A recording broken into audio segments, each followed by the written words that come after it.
दोस्तों, एक 70 वर्ष का आदमी होता है और वह बुढ़ा भी हो चुका होता है, लेकिन वह एक महिला से प्रेम करने लगता है और उस महिला की उम्र 35 वर्ष होती है और वह महिला भी उस बूढ़े आदमी से प्रेम करने लगती है। और महिला और जो आदमी होता है अब फैसला करते हैं कि क्यों ना हम दोनों अब शादी कर लेते हैं। दोस्तों, वह दोनों फिर मिलकर एक मंदिर में जाकर शादी कर लेते हैं और फिर जब शादी हो जाती है तो वह जो आदमी था वह अपनी पत्नी को घर लेकर आता है। लेकिन दोस्तों, जब रात होती है और सुहाग रात वह आदमी अपनी पत्नी के साथ मनाता है और फिर अगले ही सुबह ही उस आदमी की मौत हो जाती है। दोस्तों, यह जब बात आस पड़ोस गांव में पता चलती है तो पूरा सनसनी फैल जाती है कि आखिर उस व्यक्ति की मौत कैसे हो सकती है जिसकी अभी नई नई शादी ही हुई होती है। दोस्तों, आप लोग कहानी के अंत तक बने रहिए, कहानी बहुत अच्छी है।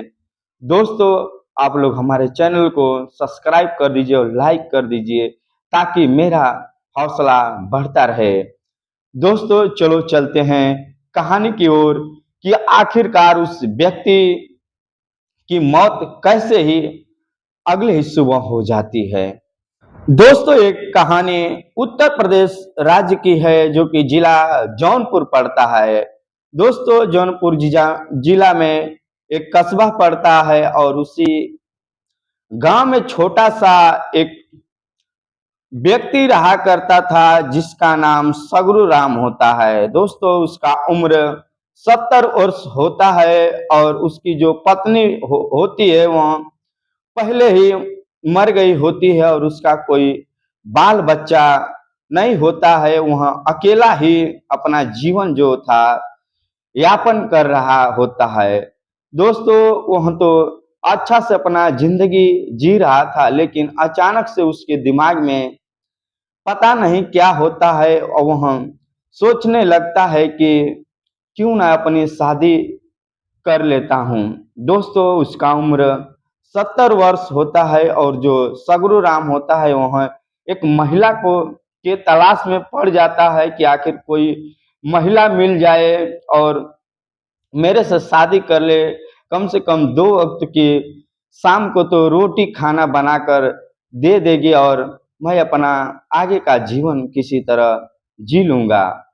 दोस्तों, फिर धीरे धीरे वहाँ अपने ही जिले में एक महिला को तलाश कर लेता है जो कि महिला 35 वर्ष की थी और वह विधवा होती है और उसके 3 बच्चे होते हैं। और वह सगरू राम उस महिला को धीरे धीरे अब उसका पीछा करने लगता है और महिला भी सगरू राम को अब समझ जाती है कि ये जो सगरू राम है मेरे पीछे पड़ गया है। दोस्तों, वह महिला जो थी वह विधवा औरत होती है। वह नहीं सोचती थी कि मैं 70 साल के बुजुर्ग आदमी से शादी कर लूं। दोस्तों, आखिरकार सगरू राम जो था वह महिला से जाकर एक दिन बोल बोल देता है कि तुम्हारे भी पति नहीं है और मेरी भी पत्नी नहीं है, क्यों ना हम दोनों शादी कर लेते हैं और आगे जो आपके तीनों छोटे छोटे बच्चे हैं इन बच्चों का भविष्य भी हम दोनों बना सकते हैं। वह जो महिला थी उसका नाम गुलाबी होता है। गुलाबी बोलती है कि नहीं, ऐसा नहीं हो सकता, समाज क्या कहेगा। दोस्तों, वह सगरू राम वहां से उस दिन चला जाता है, लेकिन सगरू राम था हार मानने को तैयार नहीं था। उसे किसी तरह उस महिला से गुलाबी देवी से शादी करना था। दोस्तों, गुलाबी देवी का यहाँ धीरे धीरे सगरू राम मदद करने लगता है। मदद करते करते आखिरकार जो गुलाबी होती है उसका दिल भी अब धीरे धीरे सगरू राम पर अब आ जाता है। वो भी मन मन मन से अब सोचने लगती है कि अब मुझे भी शादी कर लेना ही चाहिए। सगरू राम बहुत अच्छे इंसान है। दोस्तों वह फिर सगरू राम जब अगले दिन गुलाबी के घर जाते हैं तो गुलाबी बोलती है कि ठीक है, हम शादी अब कर लेते हैं और किसी मंदिर में जाकर हम कर लेते हैं। दोस्तों फिर जो सगरू राम होते हैं गुलाबी देवी को अगली सुबह मंदिर में दोनों जाते हैं और एक शिव मंदिर में धूमधाम से अपना शादी कर लेते हैं और सगरू राम अपनी पत्नी को और 3 बच्चे को लेकर अपने घर चले आते हैं। दोस्तों सगरू राम जो होते हैं बहुत अच्छा इंसान होते हैं और उसकी पत्नी जब आती है तो उसका अच्छे से अपना स्वागत करते हैं। जब गांव पड़ोस के लोग सुनते हैं कि सगरू राम शादी कर लिए हैं, गांव के लोग हंसते हैं कि देखो बूढ़े हो चले हैं और शादी कर ली हैं। दोस्तों दुनिया का क्या कुछ भी कर सकती है, लेकिन सगरू राम पत्नी को लेकर अपने घर आते हैं और बच्चे भी उनके साथ चले आते हैं। दोस्तों रात को जानते होंगे कि किसी की भी शादी हो सुहाग रात तो आखिर मनता ही है। दोस्तों सगरू राम जो थे शादी तो किए थे लेकिन कोई पलंग वलंग तो उनको मिला ही नहीं था, क्योंकि अपने से ही शादी किए थे और गुलाबी देवी भी अपने से ही शादी की थी। दोस्तों फिर सगरू राम का पहले से ही एक पलंग था और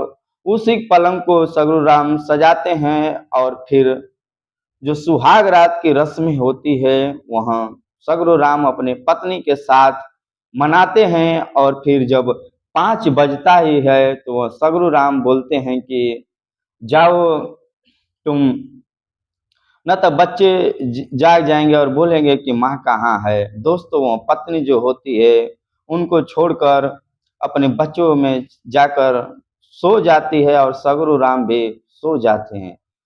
दोस्तों फिर क्या होता है, जब सुबह होती है तो वहाँ जो महिला होती है वो खाना वाना बनाने लगती है, लेकिन दोस्तों जो सगरू राम होते हैं वो तो सो रहे होते हैं, लेकिन सोते ही सोते वो दुनिया को छोड़कर चले जाते हैं। तभी अचानक से एक गांव के पड़ोस की महिला आती है और बधाई देने को आती है कि सगरू राम को कि आप शादी कर लिए हैं, खर्चा भी नहीं किए हैं। दोस्तों जो महिला से आकर गुलाबी से बोलती है कि कहाँ सगरू राम है, शादी कर लिया, मुझे खर्चा भी नहीं देंगे क्या। दोस्तों जो गुलाबी देवी होती हैं बोलती हैं कि जाओ अंदर ही सोए हुए हैं।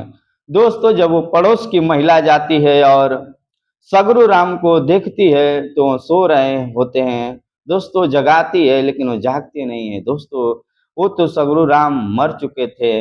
दोस्तों महिला सन्न हो जाती है और वहां से आकर गुलाबी देवी को बोलती है कि तुम्हारे पति जाग नहीं रहे हैं, कुछ अनहोनी हो गया है क्या।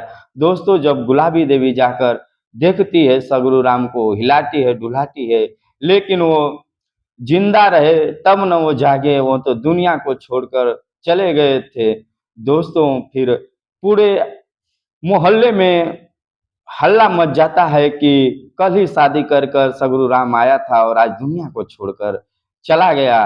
दोस्तों अब हल्ला हो जाता है कि आखिर उनकी मौत कैसे हुई। उसी में से कोई प्रशासन को सूचना दे देता है। दोस्तों फिर प्रशासन आती है और सगरू राम को अपने साथ पोस्टमार्टम के लिए लेकर जाती है और फिर पोस्टमार्टम हो जाता है तो फिर लाश को वहाँ उनके घर के हवाले कर देती है। दोस्तों पोस्टमार्टम में तो कुछ मिला नहीं। दोस्तों फिर उनका अंतिम संस्कार गांव के लोग मिलकर करते हैं। दोस्तों फिर सगरू राम की पत्नी जो होती है वह बिलख बिलख कर रोने लगती है कि मैं किसी का हाथ भी थामा तो वह दुनिया को ही छोड़कर चला गया। दोस्तों कहानी का यहीं से अंत होता है। दोस्तों, आप लोग कमेंट के माध्यम से बताएं कि आखिर सगरू राम जो थे उनकी मौत कैसे हो गई, और क्या खुशी के मारे मौत उनकी हो जाती है, क्या कुछ पता नहीं चला। दोस्तों, आप लोग अपनी राय जरूर दें। दोस्तों, फिर मिलेंगे कोई और नई कहानी लेकर। दोस्तों, तब तक के लिए आप लोग को तहे दिल से धन्यवाद। जय हिंद, जय भारत।